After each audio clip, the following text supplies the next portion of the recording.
Alrighty, what's up guys? I'm here again with another YouTube tutorial. This one's a little bit more advanced. We're going to be changing the trigger in our Gen 5, in this case a Glock 19X, but this is going to be the same for any Glock Gen 5, and I believe this is the same for Gen 3 and 4 pistols. So you're going to need a few tools to lay out in front of you. You're going to need a hole punch or something similar, just a little pin punch. You might have to use maybe some pliers. You may not, but I recommend getting them anyways. And then with your pin punch, probably a small rubber mallet. I wouldn't use like a claw hammer or nothing, but I mean, you know, use what you got available. First thing we're gonna do is unload our pistol.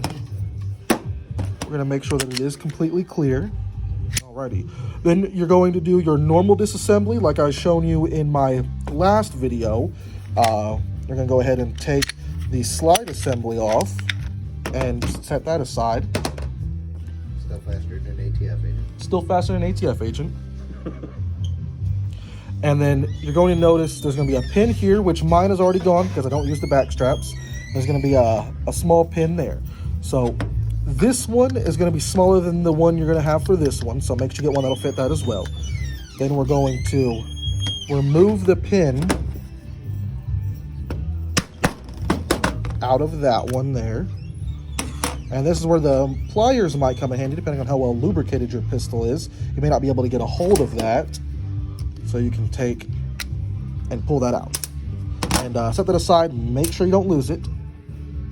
Then you're going to take your pin punch or pliers, whatever. Gonna get up underneath this little piece here, and you're going to pry this up. May require the use of your pliers yet again. The little metal piece comes up, don't lose it.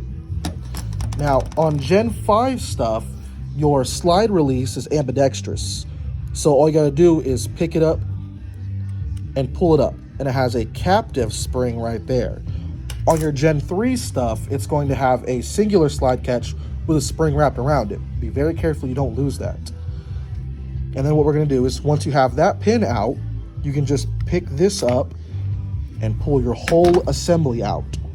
Now, depending on what you've done with your trigger, you can pull that guy, kind of finagle it out, and pull that out.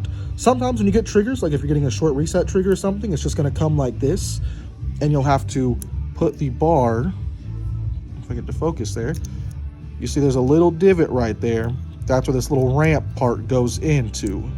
So it may take a little finagling to get it back in there. And that's it. And then you can replace the shoe, you can replace the bar, you can replace this little piece, whichever you want to do. My trigger may look a little different than yours, but it's going to be the same for anything, whether it's a Glock brand or an aftermarket brand. And you've got your pretty much stripped frame here. Just a few more pieces to take out and be 100% stripped. To put it back, it's actually very simple. It fits, you just do it in reverse. That sits right down in there. Boom, boom. Make sure it's seated properly all the way. Now, don't freak out. Your trigger may be kind of hanging funny, maybe sitting weird, may not, the safety lever may not be depressing. That's completely normal. That will fix itself when we put the other pieces in there, so don't freak out. You ain't fucked up yet. Then after that, you would then put your slide release back in, which, like I said, on a Gen 5 pistol is going to be ambidextrous, but on your Gen 3 and 4, I believe, it'll just be on one side. Sits right in there. You'll see it fits comfortably right in that little piece there. And then you'll take this little doodad, and that, again, you'll see nice little cutout for it. Just snaps right in. And then you'll see right here, got a nice little hole where the trigger is, where everything all is lined up nicely. Depending, you may have to pull this little bar forward to get the hole lined up. So just be careful on where you're moving stuff. Make sure you keep track of if the hole's open or not. Then I have to go to the other side.